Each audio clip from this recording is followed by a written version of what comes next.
जय हिंद दोस्तों। आज हम जिन विषयों पर चर्चा करेंगे वो है कि संविधान क्या है, संविधान संविधान की ज़रूरत क्यों पड़ी। जिस तरह से भारत पिछले 200 वर्षों से गुलामी की जंजीरों में जकड़ा हुआ था, तो हमें संविधान की ज़रूरत क्यों पड़ी। इसके बाद हम जानेंगे संविधान क्या है। इसके बाद संविधान बनने की प्रक्रिया जानेंगे।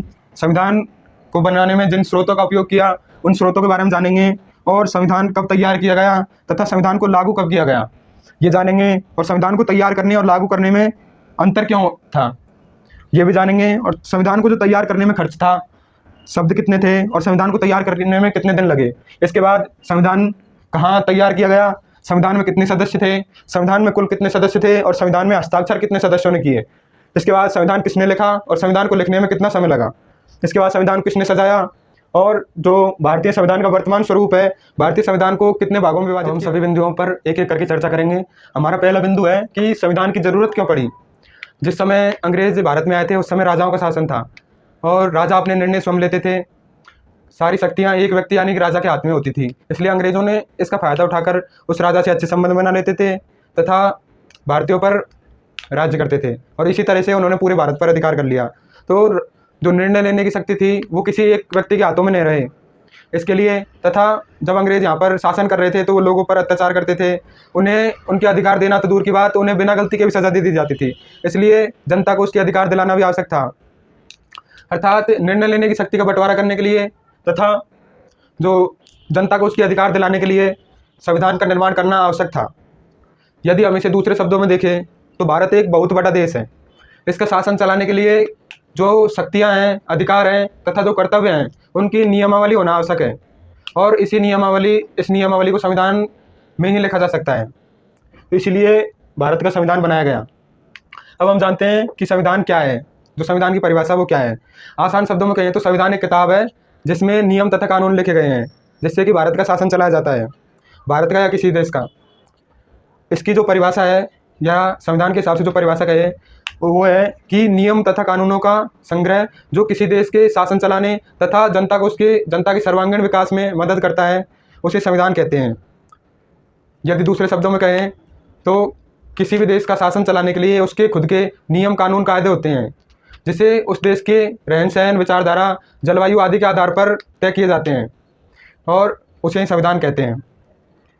तो आप जान गए हैं कि संविधान क्या है। संविधान नियम तथा कानून कायदों की वो किताब है जिससे किस देश का शासन चलाया जाता है। जानते हैं संविधान बनने की प्रक्रिया के बारे में। जो संविधान बनने की प्रक्रिया है वो 1935 में शुरू हो गई थी, जिस समय अंग्रेजों द्वारा भारत शासन अधिनियम लाया गया था। इस अधिनियम का उद्देश्य था कि इसमें कुछ नियम कानून थे जिसका भारतीयों ने खूब विरोध किया और इसको अस्वीकार कर दिया, क्योंकि यह सिर्फ कहने को ही संघीय शासन था,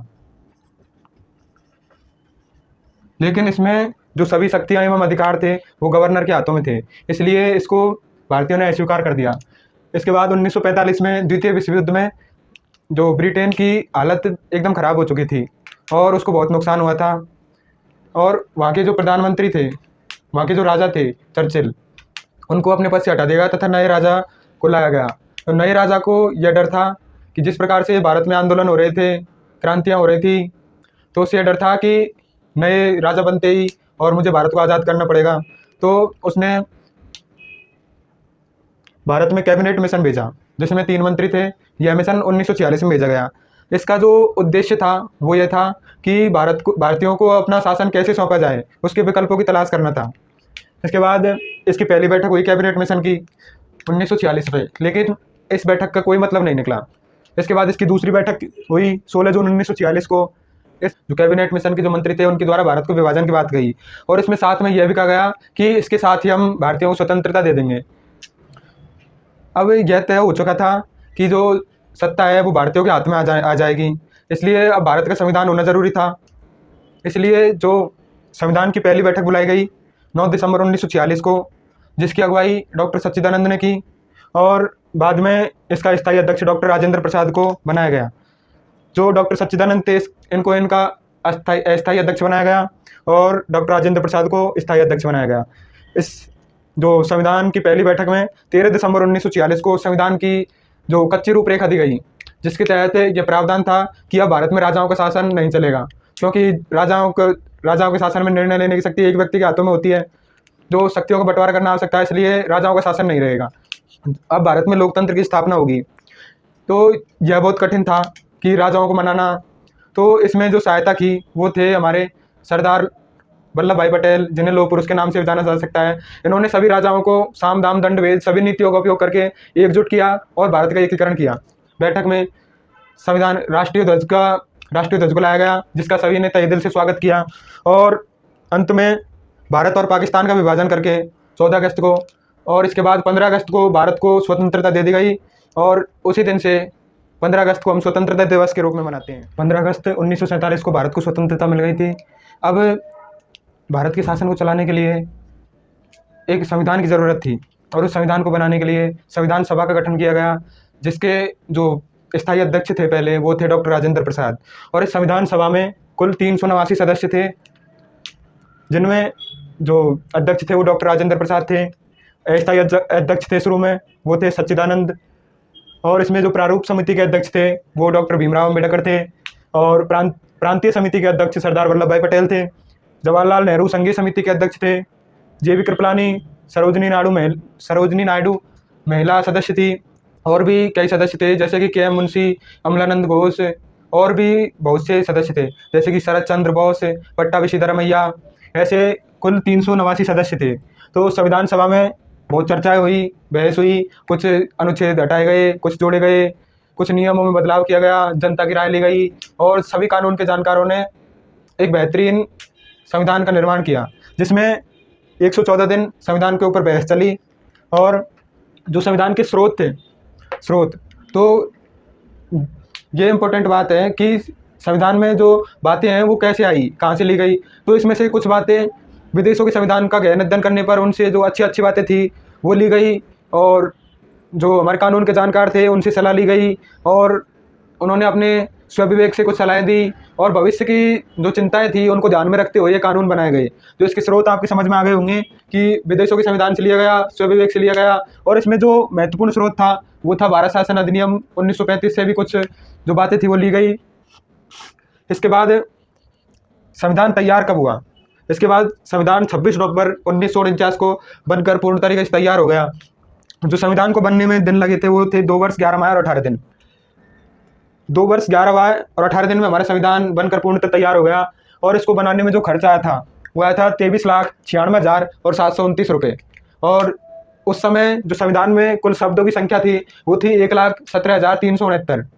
तो इस तरह से संविधान में खर्च और शब्द आप लोगों को पता है। तो जो संविधान में 22 जनवरी 1950 को 284 सदस्यों ने हस्ताक्षर किए। तो इसमें कुल सदस्य तो थे 389, लेकिन हस्ताक्षर 284 के क्यों? तो इसमें कुछ सदस्यों की मौत हो गई, कुछ सदस्य चले गए, और कुछ सदस्य उस समय उपस्थित नहीं होंगे, जैसे कि महात्मा गांधी की उस समय मृत्यु हो चुकी थी। तो ऐसे 284 सदस्यों ने संविधान पर हस्ताक्षर किए। इसके बाद संविधान को 26 जनवरी 1950 को लागू किया गया, और इस दिन को हम गणतंत्र दिवस के रूप में मनाते हैं, यानी रिपब्लिक डे के रूप में। तो दोस्तों ये 2 माह का अंतर क्यों? संविधान बनकर तैयार हुआ 26 नवंबर 1949 को, और इसे लागू किया गया 26 जनवरी 1950 को। तो ये हम जानेंगे कि ये 2 माह लेट क्यों हुआ। दोस्तों जब कांग्रेस का अधिवेशन हुआ था, लाहौर अधिवेशन 31 दिसंबर 1929 को, तो इसमें जो पंडित जवाहरलाल नेहरू थे उन्होंने पूर्ण स्वराज की घोषणा कर दी कि अब हम अंग्रेजों के अधीन नहीं रहेंगे। दरअसल इसमें कुछ कांग्रेसियों का मानना था कि हमें जो ब्रिटिश है हमें अपना उपनिवेश बनाने, वहाँ से शासन वो करे। लेकिन जैसे पंडित जवाहरलाल नेहरू, नेताजी सुभाष चंद्र बोस जैसे कुछ महापुरुषों ने कहा कि हमें अपना पूर्ण स्वराज चाहिए, हम बहुत गुलाम रह लिए अब। तो इसमें पूर्ण स्वराज की घोषणा कर दी, और उन्होंने घोषणा की कि आज से 26 दिन बाद में, यानी कि 26 जनवरी 1930 को हम अपना तिरंगा लहराएंगे, और अपने आप को उन्होंने स्वतंत्र घोषित कर दिया। तो 26 जनवरी 1930 को हर वर्ष स्वतंत्रता दिवस मनाया गया, और जो राष्ट्रीय ध्वज वो लहराया गया। तो इसी दिन के ऐतिहासिक महत्व को बनाए रखने के लिए संविधान सभा ने यह निर्णय लिया कि संविधान जो 26 नवंबर को बनकर तैयार हो गया है उसे 26 जनवरी 1950 को लागू किया जाए। तो इस तरह जो संविधान था वो 2 माह लेट लागू किया गया। तो दोस्तों आप जान गए होंगे कि जो संविधान बनने की प्रक्रिया में किस तरह से संविधान में स्रोत थे, किस तरह से तैयार किया गया, कितना खर्चा आया, कितने शब्द थे, कब लागू किया गया, यह लेट क्यों हुआ, और इसमें कितने सदस्यों के हस्ताक्षर थे, और जो इसमें मुख्य सदस्य थे वो कौन कौन थे। दोस्तों अब हम जानेंगे कि संविधान कहाँ बनाया गया। जो संविधान को बनाया गया वो संसद के सेंट्रल हॉल में बैठकर बनाया गया। संसद में 3 कक्ष होते हैं, एक लोकसभा, राज्यसभा और एक सेंट्रल हॉल, जिसमें जो लोकसभा और राज्यसभा का संयुक्त अधिवेशन होता है। और जब भी कोई विदेशी मेहमान आता है तो वो भी सेंट्रल हॉल में ही भाषण देता है। तो जो संविधान बना था वो सेंट्रल हॉल में बैठकर बनाया गया था। इसके बाद संविधान किसने लिखा? जो भारत का संविधान है उसे लिखने की जिम्मेदारी प्रेम बिहारी नारायण रायजादा को दी गई, जिन्होंने हिंदी और इंग्लिश दोनों भाषाओं में हाथ से संविधान को लिखा और इन्हें संविधान लिखने में 6 माह का समय लगा। दोस्तों, ये प्रेम बिहारी नारायण रायजादा का नाम जितना बड़ा है उतना ही इनका दिल भी बड़ा है। जब इनसे इनका मेहनताना पूछा गया कि आप संविधान को लिखने में कितना मेहनताना लेंगे, तो इन्होंने एक ही बात कही कि मुझे मेहनताना बिल्कुल नहीं चाहिए, मुझे सिर्फ ये चाहिए कि संविधान के प्रत्येक पन्ने पर मेरा नाम हो और जो संविधान का अंतिम पन्ना है उस पर मेरे साथ में मेरे दादाजी का नाम हो। तो देखिए, इनके नाम के हिसाब से इनका दिल भी उतना ही बड़ा था। अब देखते हैं इसे सजाया किसने था। तो संविधान को 2 लोगों ने सजाया, जैसे कि इसमें कुछ चित्र लगाए, कुछ साइड में बॉर्डर बनाए, ऐसे इसे सजाया था दो लोगों ने, राम मनोहर सिन्हा जी और नंदलाल। इन 2 लोगों ने संविधान को सजाया। अब देखते हैं वर्तमान में संविधान को हम कैसे निरूपित करेंगे। तो ये बात तो आप जानते ही हैं कि जो संविधान है वो एक किताब है। जैसे किसी किताब में लेसन होते हैं, जैसे कि मान लो आर एस अग्रवाल कोई किताब है, उसमें 30 लेसन है और उन लेसन का प्रत्येक का नाम है। जैसे कि लेसन 3 का नाम है परसेंटेज। उसी प्रकार जो ये लेसन है वो किसी न किसी पेज नंबर पर दिया गया है। जैसे कि मान लो इसमें दिया गया है 17 से 30 पेज पर, है ना। तो उसी प्रकार जिस प्रकार से ये किताब होती है, भारतीय संविधान भी एक किताब है जिसमें 22 लेसन है, लेकिन संविधान की भाषा में इन लेसन्स को भाग कहा जाता है। तो संविधान में टोटल 22 भाग है, जैसे मान लो, और इन 22 भागों में प्रत्येक का एक नाम है। जैसे कि मान लो संविधान का भाग 3 ले ले, उसका नाम है मूल अधिकार। वैसे ही इन भागों को कुछ ना कुछ पेज नंबर पर सजाया गया है और उन पेज नंबर पर इनको बिंदुओं के रूप में लिखा गया है, जिनको पेज नंबर को अनुच्छेद कहते हैं। और संविधान में कुल 395 अनुच्छेद है। लेकिन जो वर्तमान में संविधान है उसमें डॉक्टर भीमराव अम्बेडकर जी कह के गए थे कि इसमें सुधार किए जा सकते हैं, इसके मूल ढांचे में परिवर्तन नहीं किया जा सकता। इसीलिए जो इन 22 भागों में सुधार किए गए हैं वो इनकी संख्या नहीं बदली गई है, जबकि इनमें कै उपभाग वैसे जोड़ दिए गए हैं, जिससे इनकी जो वर्तमान संख्या है वो हो गई है 25 भाग। लेकिन ये है कै के रूप में, जैसे 4 के जोड़ दिया, लेकिन इसकी जो मूल संख्या है उसमें परिवर्तन नहीं हुआ है। ऐसे ही जो अनुच्छेद है उनकी संख्या 395 है, वैसे ही इनमें जोड़ के और ये टोटल 470 अनुच्छेद हो गए हैं। तो दोस्तों, जिस प्रकार ये किताब हो गई भारतीय संविधान, इसके लेसन्स को भाग कहा जाता है और इसके जो पेज नंबर है उनको अनुच्छेद कहा जाता है। जो संविधान में 22 भाग है कुल और अनुच्छेद 395 है। तो हमने जाना कि संविधान कहाँ बनाया, संविधान को किसने लिखा, संविधान को लिखने में कितना समय लगा, संविधान को सजाया किसने, और वर्तमान में संविधान को हम कैसे निरूपित करेंगे। दोस्तों, एक और बात, संविधान का जो